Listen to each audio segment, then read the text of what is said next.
They sang Jerusalem of Gold at the victory celebrations for Benjamin Netanyahu, the winner of Israel's first direct elections for Prime Minister.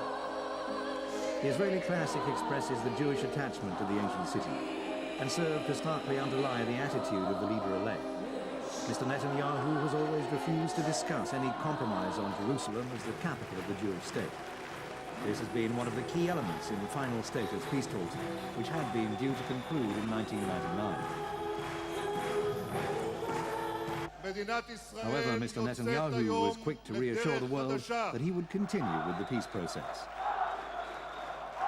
Courage, strength, they are the foundation for real peace. I offer my hand for peace to all the Arab leaders and to our neighbours, the Palestinians. I call upon you to join us en route to real peace, to real security, for all of us, for all the nations in the region.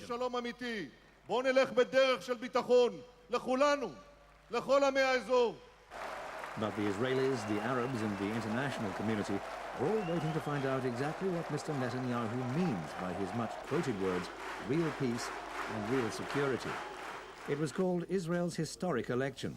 Israeli voters were asked to choose between Prime Minister Shimon Peres and the ongoing peace process, or the idea of strong Israeli government put forward by Benjamin Netanyahu to provide security for Jews with a tougher approach to the Palestinian leadership. Shimon Peres asked Israelis for a mandate to continue the peace legacy of the late Prime Minister Yitzhak Rabin, an accord which gave Palestinian leader Yasser Arafat autonomous interim rule in the West Bank and Gaza in return for peaceful ties with Israel. Netanyahu argues that the Palestinians didn't deliver that peace. Instead, there were more suicide bombing attacks in the last year than in all the years before the signing of the agreement. The final result was very close. Netanyahu won 50.4% of the vote, compared to 49.5% for Peres.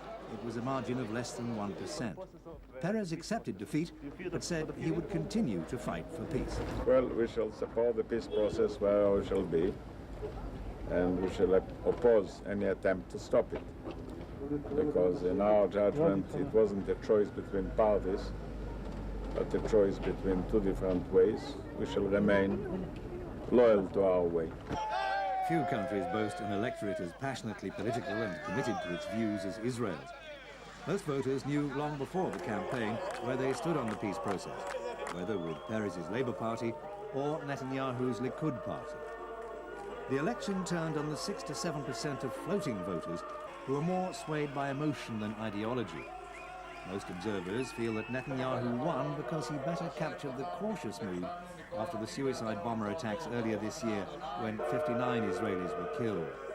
Also, more than 90% of the ultra-Orthodox Jewish community voted for Netanyahu.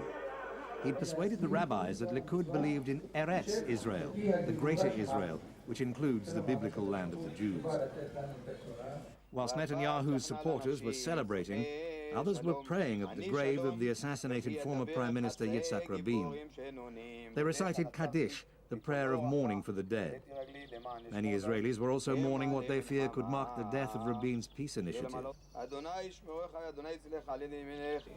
The Palestinians have adopted a wait-and-see approach so far. But Arafat has called for support from the international community to keep the peace process on track.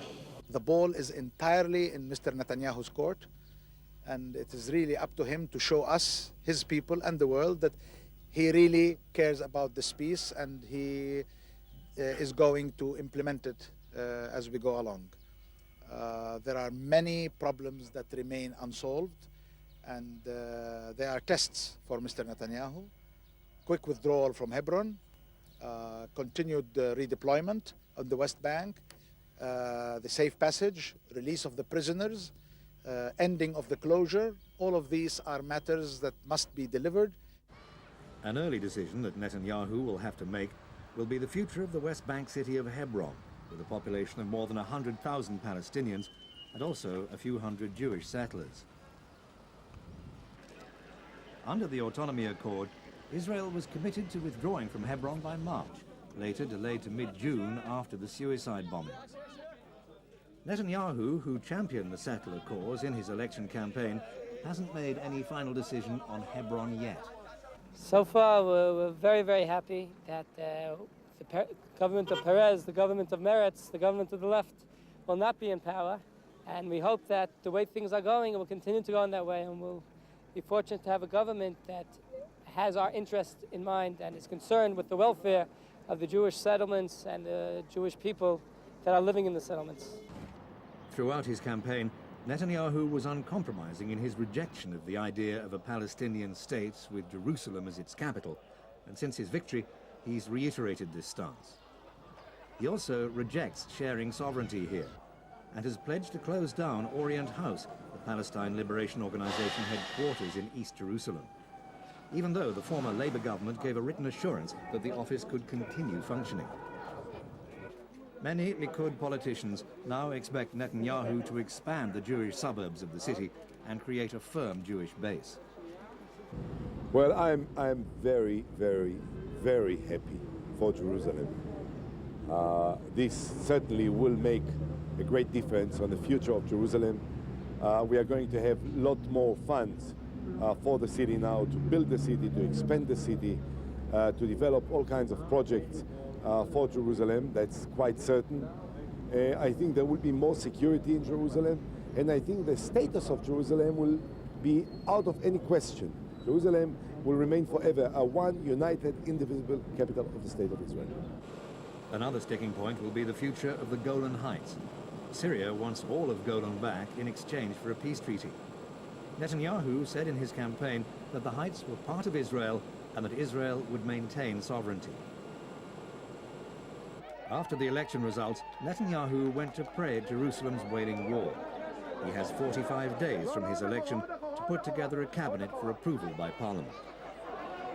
He needs to reward the religious parties, whose followers all voted for him. But he's also hinted that he might ask the defeated Labour Party to join his government.